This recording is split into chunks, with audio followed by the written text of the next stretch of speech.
하나님의 말씀은 사무엘하 2장 18절입니다. 사무엘하 2장 18절.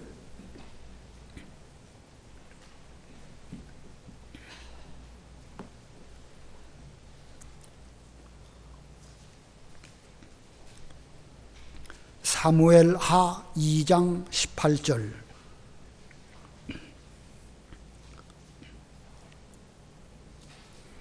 그곳에 수르야의 세 아들 요압과 아비새와 아사엘이 있었는데 아사엘의 발은 들로르같이 빠르더라. 아사엘이 아브넬을 쫓아 달려가되 좌우로 치우치지 않고 아브넬의 뒤를 쫓으니 아브넬이 뒤를 돌아보며 이르되 아사엘아 너냐? 대답하되 나로라. 아브넬이 그에게 이르되 너는 왼쪽으로나 오른쪽으로나 가서 청년 하나를 붙잡아 그의 군복을 빼앗으라 하되 아사엘이 그렇게 하기를 원하지 아니하고 그의 뒤를 쫓으매 아브넬이 다시 아사엘에게 이르되 너는 나 쫓기를 그치라. 내가 너를 쳐서 땅에 엎드러지게 할 까닭이 무엇이냐? 그렇게 하면 내가 어떻게 내 형 요압을 대면하겠느냐 하되 그가 물러가기를 거절하매 아브넬이 창 뒤끝으로 그의 배를 찌르니 창이 그의 등을 꿰뚫고 나간지라. 곧 그곳에 엎드러져 죽음에 아사헬이 엎드러져 죽은 곳에 이르는 자마다 머물러 섰더라. 요압과 아비새가 아브넬의 뒤를 쫓아 기브온 거친 땅의 길가 기아 맞은 쪽 암마산에 이를 때에 해가 졌고 베냐민 족속은 함께 모여 아브넬을 따라 한 무리를 이루고 작은 산 꼭대기에 섰더라. 아브넬이 요압에게 외쳐 이르되 칼이 영원히 사람을 상하겠느냐? 마침내 참혹한 일이 생길 줄을 알지 못하느냐? 내가 언제 무리에게 그의 형제 쫓기를 그치라 명령하겠느냐? 요압이 이르되 하나님이 살아계심을 두고 맹세하노니 내가 말하지 아니하였다면 무리가 아침에 각각 다 돌아갔을 것이요 그의 형제를 쫓지 아니하였으리라 하고 요압이 나팔을 불매 온 무리가 머물러 서고 다시는 이스라엘을 쫓아가지 아니하고 다시는 싸우지도 아니하니라. 아브넬과 그의 부하들이 밤새도록 걸어서 아라바를 지나 요단을 건너 비드론 온 땅을 지나 마하나임에 이르니라. 요압이 아브넬 쫓기를 그치고 돌아와 무리를 다 모으니 다윗의 신복 중에 19명과 아사헬이 없어졌으나 다윗의 신복들이 베냐민과 아브넬에게 속한 자들을 쳐서 360명을 죽였더라. 무리가 아사헬을 들러올려 베들레헴에 있는 그의 조상 묘에 장사하고 요압과 그의 부하들이 밤새도록 걸어서 헤브론에 이른 때에 날이 밝았더라. 거기까지 몽독합니다. 우리가 지난 시간에 이 앞부분 8절부터 마지막 절까지 이스라엘의 내전에 관한 말씀을 드렸습니다. 오늘도 같은 제목으로 계속 본문의 말씀을 전하겠습니다. 오늘도 이스라엘의 내전 두 번째 시간입니다. 40년간 이스라엘의 초대 왕으로 있던 사울이 죽었습니다. 그가 왕 위에 있었을 때에도 그는 교만해서 하나님을 제대로 섬기지도 못했고 또 나라가 혼란했었는데 그가 죽고 나서 나라가 더욱 심각해졌습니다. 이미 하나님께서는 다윗을 이스라엘의 왕으로 세우시기로 결정하셨고 또 이미 그에게는 기름 부음을 받게 되었습니다. 자, 그런데 왕으로 정하신 다윗이 있었지만 한 나라의 왕이 바뀌는 가운데 여러 가지 혼란이 있음을 본문이 우리들에게 보여주고 있습니다. 다윗이 유다 족속의 왕으로 즉위하게 되었을 때에 사울의 아들인 이스보셋을 이 아브넬이 이제 요단강 건너편 북쪽에 있는 마하나임에서 또 역시 이스라엘 왕이라고 공포를 하였습니다. 자, 이스라엘이라고 하는 한 나라 안에 얼마 동안 두 왕이 존재하게 되면서 나라는 내전에 휘말리게 됩니다. 이 사무엘하 2장에서부터 이 5장까지 4장까지는 이 과도기의 역사를 기록하고 있는데 성경은 이 같은 과도기의 역사를 통해서 우리에게 교훈하시는 바가 무엇일까? 물론 성경은 깊은 의미가 있지만 언뜻 보기에는 하나의 그 역사적인 사실을 기록한 것으로도 보여집니다. 어떤 깊은 의미가 그 속에는 없을지 몰라도 우리는 이러한 과도기라는 그 속에서 일어난 일들을 잘 살펴봐야 됩니다. 우리가 살아가고 있는 지금 이 시간과 세월 중 과도기, 어려운 시절이 아닌 때, 그때가 어디 있겠습니까?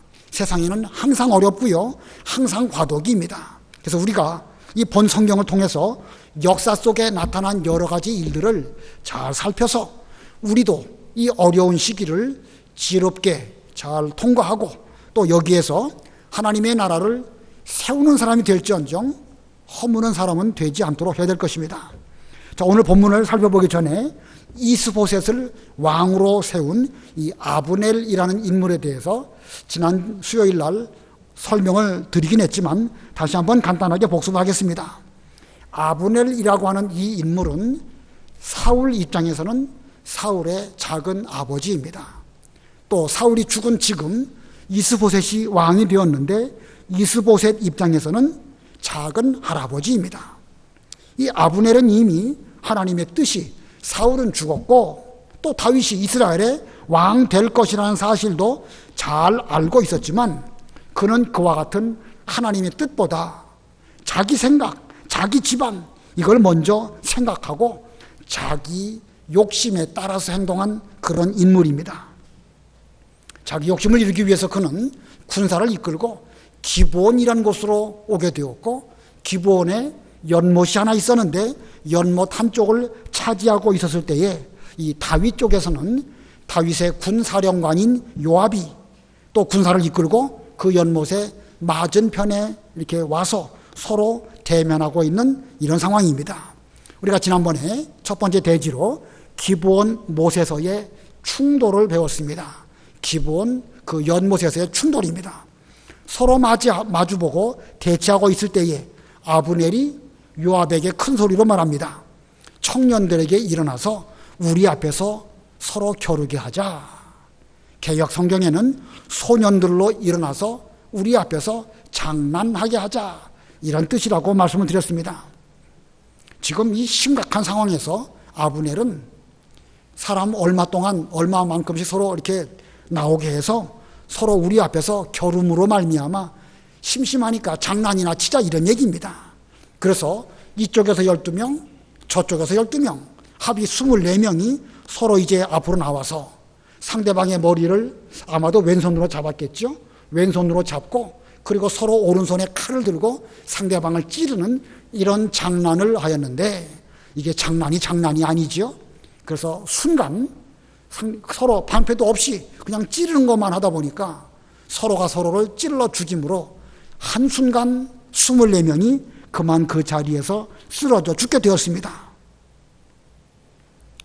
그들은 지금 현재로는 이스보셋이라는 왕을 섬긴다든지 다윗이라는 왕을 섬기는 다 각각 다른 처지에 있을지 몰라도 본래 그들은 하나님의 나라 이스라엘의 소년들입니다. 그런데 아브넬이 이렇게 장난 같은 일을 함으로 말미암아 자기 욕심을 위해서 동원한 이 사건으로 말미암아 이 꽃다운 이 소년들이 그만 일시에 죽고 말았습니다. 그리고 이 사건이 시발점이 되어서 이스라엘과 이 다윗 사이에 큰 내전이 일어나게 됩니다. 이와 같은 사건이 오늘날 우리에게 교훈하는 바가 무엇일까? 하나님의 뜻은 지금 이루어지고 있고 분명하게 그 뜻이 나타나고 있어도 아브넬처럼 자기 생각, 자기 욕심 혹은 권력에 대한 그 어떤 욕구에 사로잡힌다고 하면 오늘날도 그런 한 사람의 잘못된 생각 때문에 하나님의 나라가 무너지게 되고, 물론 하나님의 나라가 무너지는 일은 없습니다.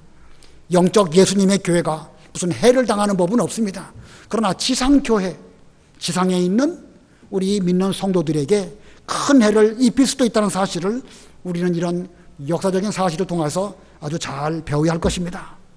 아브넬 같은 사람, 한 사람 막지 못하면 오히려 그 나라가 큰 혼란 속에 빠질 수 있습니다. 그러므로 우리도 분위기가 그러면 그렇게 되겠죠. 뭐 아브넬 같은 사람이요 어떤 특정한 시대에만 특별하게 나타나는 것은 아닐 것입니다. 어느 시대든지 누구든지 다 자기 속에는 자기 욕심이 있고 자기 권력을 다 가지고 있습니다. 다만 그런 분위기가 아니기 때문에 그것이 그냥 속에만 잠재해 있을 뿐이지요. 우리 중에도요 어떤 이 교회의 분위기라든지 나라의 분위기가 이상한 쪽으로 간다고 하면 아브넬 같은 사람들이 우리나라와 우리 교회에서도 얼마든지 나올 수 있습니다. 그러나 교회 전체의 분위기가 은혜롭게 되고 하나님 중심으로 혹은 하나님이 세우신 다윗 왕 같은 사람 중심으로 잘 간다고 하면 문제될 게 없습니다. 설령 그런 욕심이 저의 속에도 있고 죄송하지만 여러분 속에도 있다 할지라도 모든 교회의 분위기가 은혜로우면 그런 사람이 있다 할지라도 문제될 것이 없습니다. 그러나 일단 분위기가 이상하게 되고 사울 같은 사람이 등장하다가 그 사람이 죽음으로 나라가 혼란한 가운데 빠지게 되면 아브넬 같은 사람이 또 등장해서 나라를 어지럽히는 이런 일이 있을 수 있다는 사실 우리는 명심해야 될 것입니다. 우리가 지난 시간에 또 뭘 배웠냐면요 이와 같은 가운데서도 다윗은 7년 6개월 동안 헤브론에서 이제 왕으로 잘 참으며 하나님께서 정해주신 때까지 인내하며 기다렸다는 사실 우리가 지난 시간에 배웠습니다. 오늘은 이어서 두 번째 대지는요 아브넬이 아사헬을 죽임입니다. 아브넬이 아사헬을 죽임.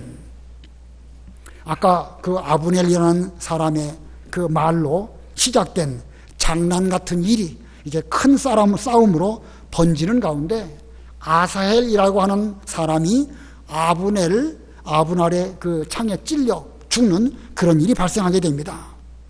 자, 이스라엘의 역사 가운데 일어난 한 사건이지만 이 사건은 또한 우리에게 어떤 교훈을 주고 있을까? 자, 먼저 본문 18절 읽어보세요. 18절 그곳에 스루야의 세 아들 요압과 아비새와 아사헬이 있었는데 아사헬의 발은 들로루같이 빠르더라. 예, 스루야의 세 아들 요압, 아비새, 아사헬. 여기 스루야라고 하는 인물, 다윗의 누이입니다. 다윗보다 손 위에 있는 누이인데 그 스루야에게는 이 특별한 그 경우이기 때문에 성경에 일반적으로 남자 그 아버지의 이름을 따서 그 아들들을 명칭하죠. 아무개의 아들 누구 이렇게 하는데 여기의 경우는 스루야라고 하는 이 여인의 이름을 이렇게 통해서 세 아들을 소개하고 있습니다. 스루야에게는 세 아들이 있었는데 요압, 아비새, 아사헬입니다. 그러고 보면 이 세 사람은 다윗 입장에서는 조카들이겠죠. 예, 이종 조카들입니다. 다윗은 그들의 외삼촌입니다. 근데 여기 본문에는 요압을 제일 먼저 기록하고 아비새, 아사헬 이렇게 부르고 있지만 역대상 2장 16절에 보면 아비새가 제일 맞이고 가운데가 요압이고 막내가 아사헬입니다. 자, 이렇게 이들 가운데 요압을 제일 먼저 둔 이유는 다윗 왕조 가운데에서 중심 인물이 요압이었기 때문에 그는 군사령관이 되어서 일을 많이 한 사람이었기 때문에 성경에 요압을 먼저 기록한 것으로 여겨집니다. 자, 앞으로 우리가 이제 이 사무엘하를 배워가면서 요압이라는 인물이 어떠한지 눈여겨보아야 할 것이고 다윗은 요압이라는 사람을 어떻게 등용해서 다윗 왕조의 그 군사령관으로 썼는지 우리가 유심히 잘 살펴봐야 됩니다. 일반적으로 볼 때 요압이라는 인물은 다윗을 위하여 충성한 제법 괜찮은 사람입니다. 그런데 때로는 그는 이중인격자였습니다. 그래서 그 이중인격으로 다윗을 괴롭히기도 하는 이런 일들이 있었습니다. 그래도 다윗은 자기 신하로 요압을 잘 등용해서 그를 잘 사용했다. 사람을 사용했다는 말은 이상하지만 아무튼 그를 잘 데리고 신하로서 정치를 잘했습니다. 그러다가 다윗이 죽을 때에 그의 아들 솔로몬에게 요압의 잘못한 것을 잘 말해 주므로 그의 행위대로 그에게 잘 처리하도록 이렇게 부탁을 했습니다. 아무튼 다윗은 사람을 잘 기용한 이런 사람이라고 할 수가 있습니다. 자, 그런데 요압은 이제 앞으로 차차 배우도록 하고요. 오늘 본문에 핵심 인물은 그 아사헬입니다. 아사헬. 그는 달리기를 잘하는 인물인데 들로로 같이 빠른 자라고 여기 말씀하고 있습니다. 19절부터 22절 읽어보세요. 19절 아사헬이 아브넬을 쫓아 달려가되 좌우로 치우치지 않고 아브넬의 뒤를 쫓으니 아브넬이 뒤를 돌아보며 이르되 아사헬아 너냐 대답하되 나로라. 아브넬이 그에게 이르되 너는 왼쪽으로나 오른쪽으로나 가서 청년 하나를 붙잡아 그의 군복을 빼앗으라 하되 아사헬이 그렇게 하지를 원하지 아니하고 그의 뒤를 쫓음에 아브넬이 다시 아사헬에게 이르되 너는 나 쫓기를 그치라. 내가 너를 쳐서 땅에 엎드러지게 할 까닭이 무엇이냐.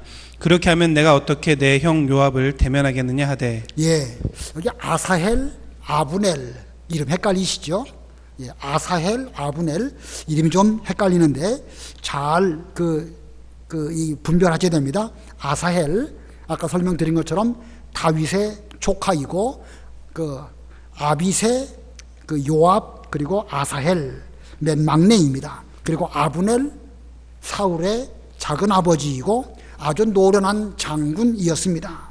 이 기브온못에서 전쟁이 시작되었을 때에 아사헬은 이 들로로 같이 빠른 그 다름질로 아브넬만 죽이려고 그를 표적으로 삼았습니다. 아사헬이 왜 아브넬을 죽이려고 했을까? 그 이스보셋에게 속한 사람 가운데 저 아브넬 한 사람만 제거하면 핵심 인물이 제거되는 것이기 때문에 이제 이 전쟁은 평정될 것이다. 이 아사헬은 정확하게 그 판도를 읽고 있다고 볼 수가 있죠. 그래서 이 아사헬은 좌우로 치우치지 않고 그 아브넬만을 표적으로 그를 계속해서 쫓아갔습니다. 추격을 했습니다. 그러나 지금 추격을 당하는 아브넬이라는 인물 만만한 사람은 아닙니다. 아브넬은 자기만 줄곧 쫓아오는 그 아사헬에게 말합니다. 너는 나 말고 좀 다른 사람을 쫓아가라. 만일 내가 너를 죽인다고 하면 내 형 요압을 내가 어떤 낯으로 볼 수 있겠느냐. 넌 나 말고 다른 쪽으로 좀 가거라. 이렇게 말했습니다.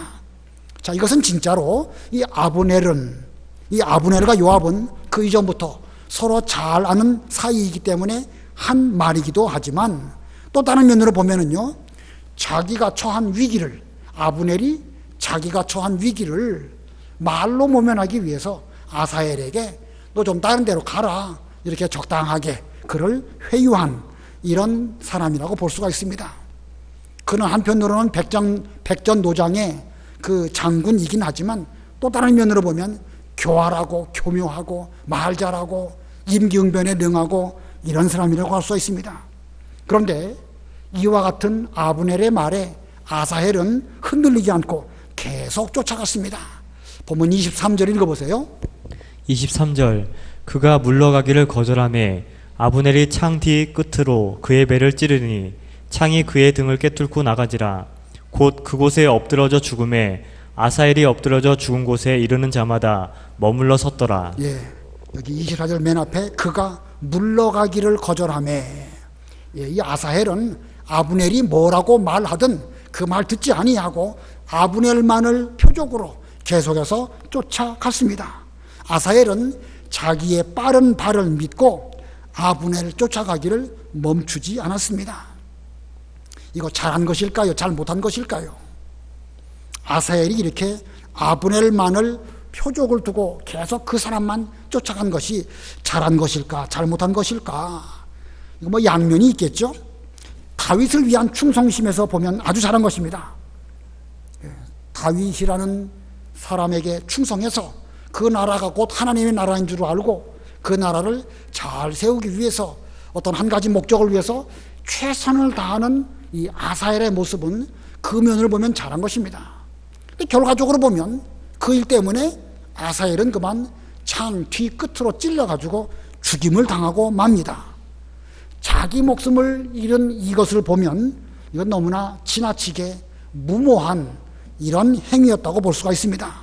자, 그러므로 이 아사헬이 아브넬만을 쫓아갔다. 잘한 것이냐 잘못한 것이냐 속단할 수가 없습니다. 우리는 이 아사헬의 이와 같은 행위에서 이 교훈을 좀 얻어야 할 것입니다. 이 긍정적인 면도 있고 부정적인 면도 있는데 두 가지 면을 먼저 생각해 볼 때, 먼저 첫 번째는요, 긍정적인 면으로 볼 때에 죽음을 두려워하지 않고 자기 본분에 최선을 다한 아사헬, 좋은 면이죠. 그는 이 다윗을 왕으로 섬기면서 그 나라를 잘 세우는 이 일에 죽음을 두려워하지 않고 자기 본분에 최선을 다할 때에 자기에게 있는 은사, 다름질 잘하는 그 은사를 가지고 끝까지 목적을 향하여 달려갔습니다. 자, 하지만 아사헬은 자기 재능을 사용해서 이 다윗을 왕으로 한 이 이스라엘을 세움에 사활을 걸고 최선을 다했습니다. 그 좌우로 지치지 않았고 뒤로 물러가지 않았고 자기 목적을 위해서 끝까지 달려간 그런 사람입니다. 충성심이 있는 사람이죠. 오늘날 우리들에게도 이런 면이 좀 필요하지 않을까 생각이 듭니다. 우리가 다 하나님의 일을 위하여 다 각각 자기 위치에서 여러분 모두에게는 다 주어진 역할이 있습니다. 이 가운데 자기 역할 없으신 분 단 한 분도 없습니다. 근데 그 역할을 감당할 때 우리가 얼마나 적극적으로 목숨을 죽음을 두려워하지 않고 자기 본분에 최선을 다하는가? 우리는 이 아사헬의 이런 면을, 긍정적인 면을 잘 생각해 보고 우리도 하나님의 일을 위해서 최선을 다할 때 이처럼 적극적으로 하는 일은 우리가 되어야 됩니다. 차지도 않고 더웁지도 않고 미지근한 가운데 있다고 하면 우리 주께서 토해내 버리겠다고 말씀까지 하셨는데 우리의 신앙이 지금 차지도 않고 덥지도 않은 이런 가운데 있지 아니할까 생각해 보시면서 아사헬의 이와 같은 좋은 점을 우리도 잘 참고해서 배워야 할 것입니다. 그러나 이제 또 두 번째는요, 그의 이 행위에 있어서 부정적인 면도 있습니다. 부정적인 면은 뭐라고 말할 수 있겠냐면 자기 실력만 믿고 무모하면 해를 당한다는 것입니다. 자기 실력만 믿고 무모하게 행동한다고 하면 그는 해를 당할 수밖에 없습니다. 하나님께서는 우리 모두에게 적절하게 나름대로의 은사를 주셨습니다. 아사헬에게는 달리기를 잘하는 은사를 주신 것처럼 우리 모두에게는 다 나름대로 잘 할 수 있는 것이 있습니다. 어떤 사람은 노래를 잘하시고 어떤 사람은 말을 잘하고 그 외에 또 잘 살펴보면은요, 나름대로 다 잘하는 것이 있습니다. 그것을 잘 사용한다고 하면 자신에게 큰 유익이 됩니다. 또 잘 사용하면 하나님의 일에도 유익합니다. 그러나 스스로 자기가 잘하는 것만 생각을 해서 그것을 지나치게 무모하게 사용한다고 하면 오히려 그것 때문에 해를 당하는 경우도 있을 수 있습니다. 빠른 경주자라고 선착하는 것도 아니고 용사라고 해서 전쟁에서 승리하는 것이 아니다. 거기에는 하나님이 정하신 시기와 우연, 시기와 기회가 있어서 하나님이 도와주지 아니하시면 아무리 빨리 달리는 사람이라고 해도 늦게 도착할 수가 있고 아무리 싸움을 잘하는 사람이라 할지라도 하나님이 도와주지 아니하시면 실패할 수도 있다고 전도서 9장 11절과 12절에서 말씀하고 있습니다. 한번 읽어보세요. 전도서 9장 11절 내가 다시 해 아래에서 보니 빠른 경주자들이라고 선착하는 것이 아니며 용사들이라고 전쟁에 승리하는 것이 아니며 지혜자들이라고 음식물을 얻는 것도 아니며 명철자들이라고 재물을 얻는 것도 아니며 지식인들이라고 은총을 입는 것이 아니니 이는 시기와 기회는 그들 모두에게 임함이니라. 분명히 사람은 자기의 시기도 알지 못하나니 물고기들이 재난의 그물에 걸리고 새들이 올무에 걸림같이 인생들도 재앙의 날이 그들에게 호련히 임하면 거기에 걸리느니라. 예, 아무리 사람이 뛰어난 어떤 잘한 면이 있다 할지라도 하나님께서 시기와 기회를 통하여 그 사람을 도와주시지 아니하시면 우리는 일순간 무너질 수도 있고 아사헬처럼 순간 죽을 수도 있습니다. 그렇기 때문에 우리는 내가 비록 잘하는 면이 있다 할지라도 그것을 사용할 때에 이게 하나님의 일에 유익할까? 내가 너무 지나친 면은 없을까? 항상 삼가면서 기도하면서 내가 잘할 수 있는 것이라 할지라도 하나님 앞에 우리가 삼가 조심하는 이런 면이 있어야 할 것입니다.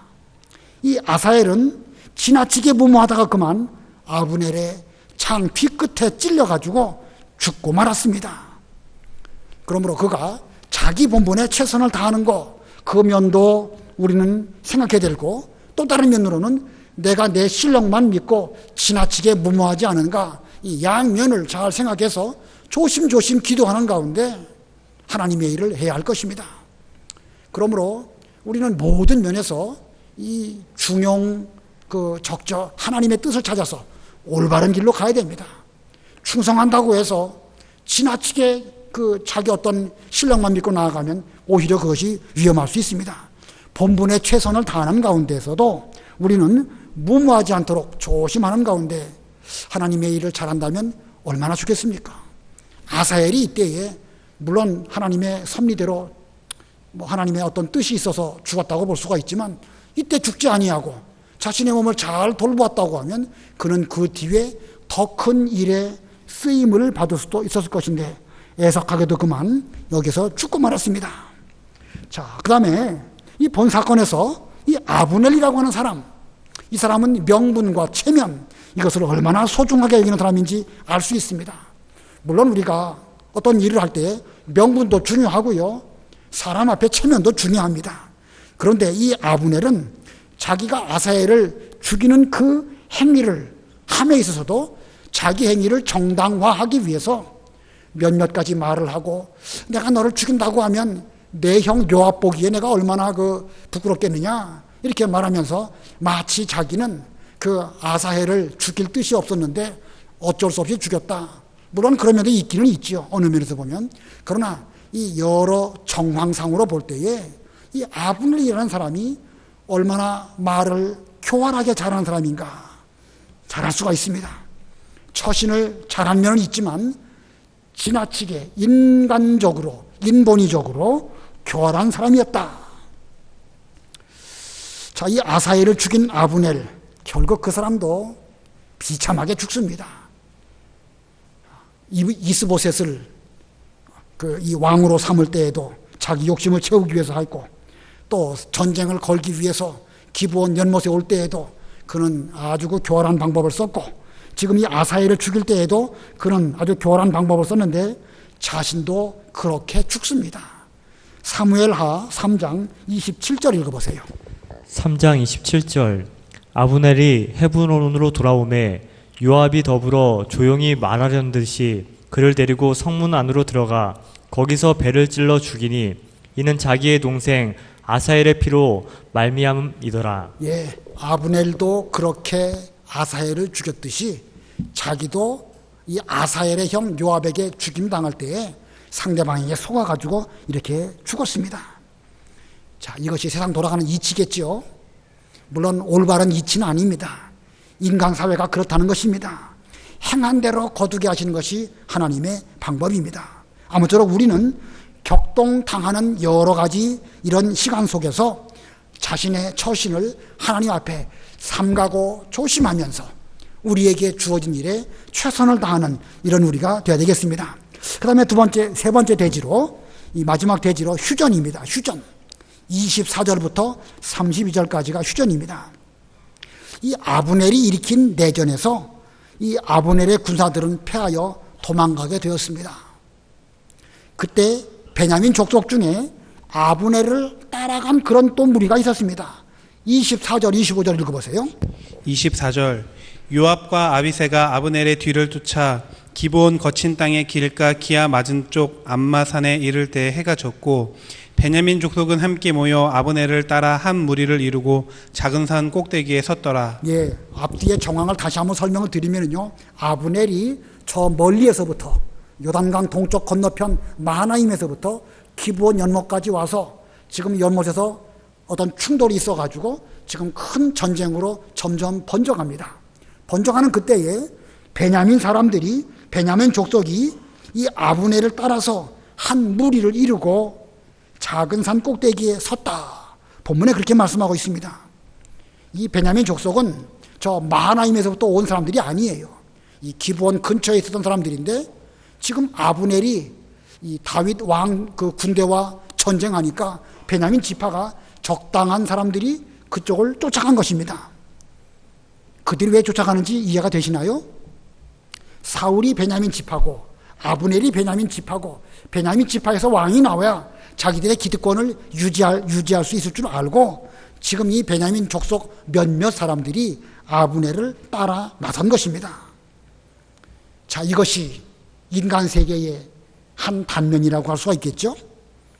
하나님의 나라 이스라엘, 하나님의 섭리로 다윗이 이스라엘의 왕이 되었다.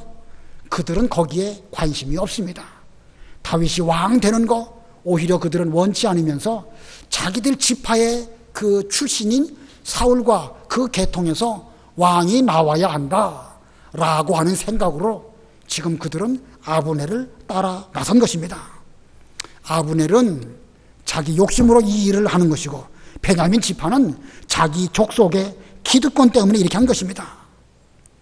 자, 이게 세상 돌아가는 이치인 것입니다.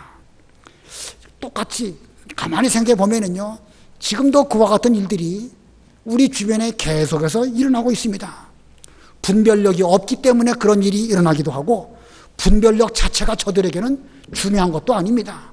오로지 내 지파, 내 집안 혹은 나와 관계 있는 사람, 그런 면을 통해 가지고 내 자신의 유익을 위한 것이 무엇일까?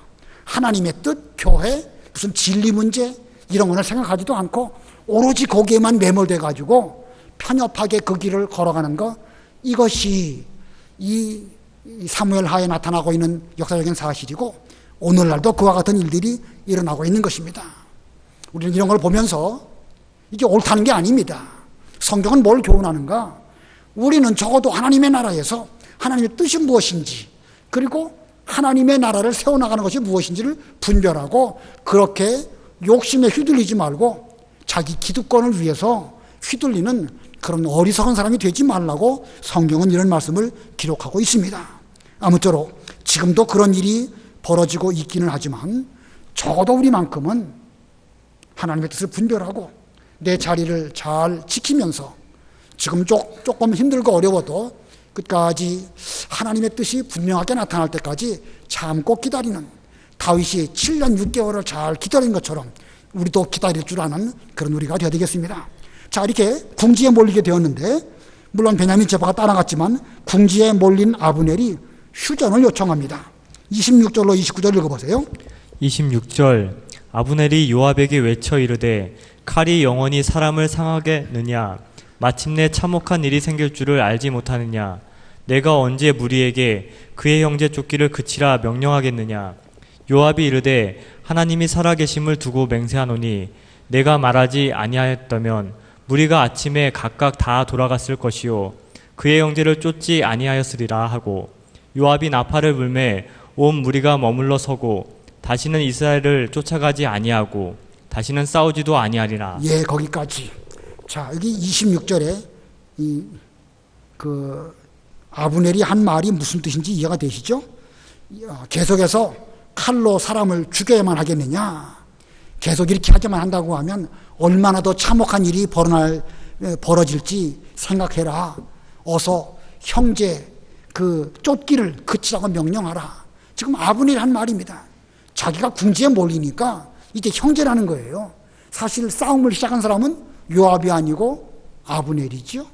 아브넬이 지금 자기가 위급하게 되니까 요압에게 말하면서 칼로 사람 죽이는 일을 계속하게 되면 얼마나 더 참혹한 일이 벌어지겠느냐. 어째서 너는 형제 쫓기를 계속하려고 하느냐. 빨리 그치라고 명령하여라. 이렇게 말했습니다. 얼마나 그가 간교한 사람인지 보여주는 말입니다.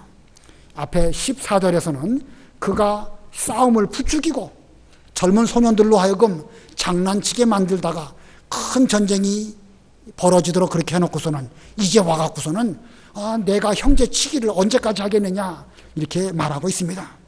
자, 이렇게 아브넬이 말할 때에 요압 입장에서 계속 싸워야 할까요? 그만둬야 될까요? 계속 싸워가지고 이 아브넬을 좀 더 궁지로 몰아가지고 아예 전멸을 시켜버리는 것이 좋을까요? 여기서 멈춰야 할까요? 요압 입장에서는 대단히 속상했을 것입니다. 자기 동생 아사엘이 죽었으니까 얼마나 힘들겠습니까? 그러나 그는 나팔을 불어서 더 이상 아브넬 쫓기를 멈춰라 라고 명령을 내렸습니다. 속상했지만 그가 여기서 멈춘 거 아주 잘한 것입니다. 아마도 그는 먼저 다윗을 생각했고, 또 한편으로는 그저 아브넬이나 거기 속한 사람들이나 우리 모두가 다 12지파 가운데 속한 이스라엘 백성들이고 형제들인데, 우리가 우리끼리 싸우면 누가 좋겠는가, 누가 그 박수치면 좋아하겠는가 생각하면서 그는 형제끼리 싸워야 하는 그 일을 멈추도록 하기 위하여 나팔을 불어서 더 이상 싸우지 않게 했습니다. 오늘날 우리도요, 하나님 명령을 순종해서 악한 어떤 세력과 더불어 싸워야 할 때는 싸울 줄 알아야 됩니다. 피 흘리기까지 싸우라는 말씀도 있으니까 싸워야 할 때는 싸울 줄 알아야 됩니다.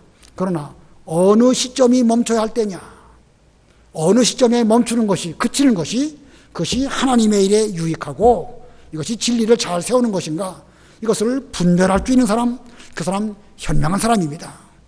싸울 때는 싸워야 되지만 멈춰야 할 때 멈출 줄 아는 사람, 그 사람이야말로 진정으로 평화할 줄 아는 사람입니다. 전도서 3장에 보면 싸울 때가 있고 평화할 때가 있다고 그랬죠. 거기 보면 뭐 울 때가 있고 웃을 때가 있고 그런 말씀이 쭉 계속되는데, 싸울 때가 있고 평화할 때가 있습니다.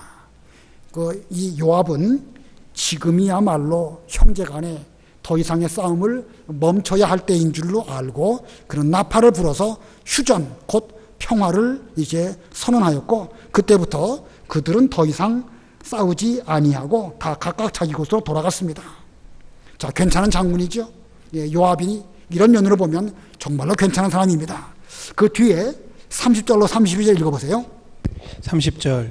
요압이 아브넬을 쫓기를 그치고 돌아와 무리를 다 모으니 다윗의 신복 중에 19명과 아사엘이 없어졌으나 다윗의 신복들이 베냐민과 아브넬에게 속한 자들을 쳐서 360명을 죽였더라. 무리가 아사엘을 들어올려 베들레헴에 있는 그의 조상묘에 장사하고 요압과 그의 부하들이 밤새도록 걸어서 헤보론에 이른 때에 날이 밝았더라. 이 전쟁에서 얼마나 많은 사람이 상처를 입었는가. 다윗 쪽에서는 19명의 그 병사들과 아사엘이 죽었습니다. 합이 20명이 죽었습니다. 그러나 아브넬 편에서는 훨씬 더 많은 360명이 전사했습니다. 그러나 이 전쟁에서 누가 더 많이 죽고 누가 이겼는가, 그게 문제가 아닙니다. 사실은 이 전쟁은 이스라엘의 내전입니다. 많이 상대방을 죽였다고 해서 좋아할 게 없습니다. 결국은 싸우지 말았어야 더 좋았을 터인데 그만 피차 죽이고 죽는 이런 내전이 일어났습니다. 이 같은 비극이 우리에게 일어나지 않도록 우리는 삼가 조심해야 됩니다. 아주 작은 사건이 발단이 된다고 하면 훨씬 더 무서운 일로 점점 발전할 수 있습니다. 그리고 남에게 해를 끼치면 결국 그 해가 자기에게도 돌아올 수 있다는 사실을 명심하면서 우리는 이런 역사적인 사실을 통하여 교훈을 얻는 이런 우리가 되야 될 것입니다. 오늘날 우리도 많은 과정을 겪는 상태이고 또 지금도 겪어가고 있는 그런 중입니다. 많은 상처를 입기도 하였고 또 피차 속상한 일도 있고, 이런 가운데에서 아까 그 24명의 젊은이가 일시에 죽은 것처럼 더 큰 문제는요, 우리의 젊은이들을 잃어버리고 있다는 사실입니다. 이런 가운데서 우리는 자기를 돌아보고 멈출 줄 아는 그런 사람이 되어야 되겠습니다. 우리 기도하시겠습니다.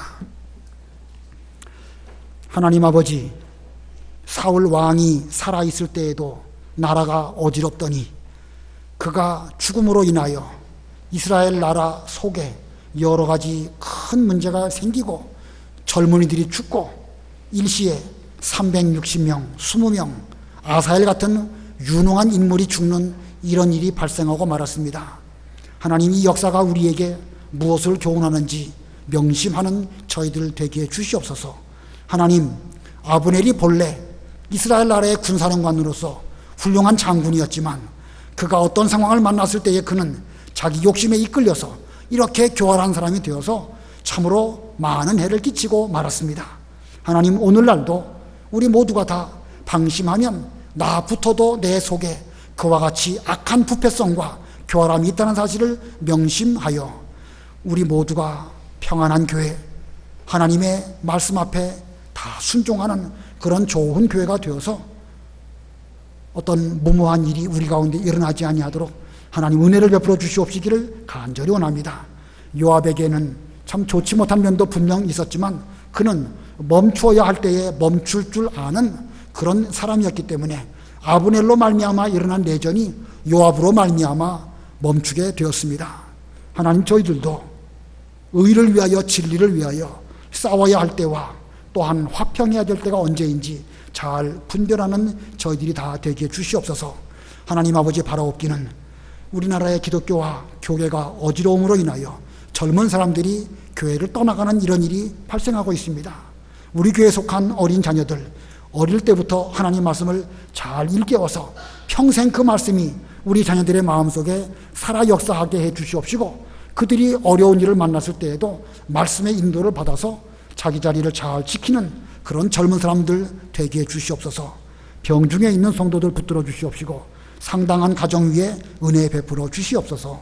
예수님의 이름으로 기도드리옵나이다. 아멘.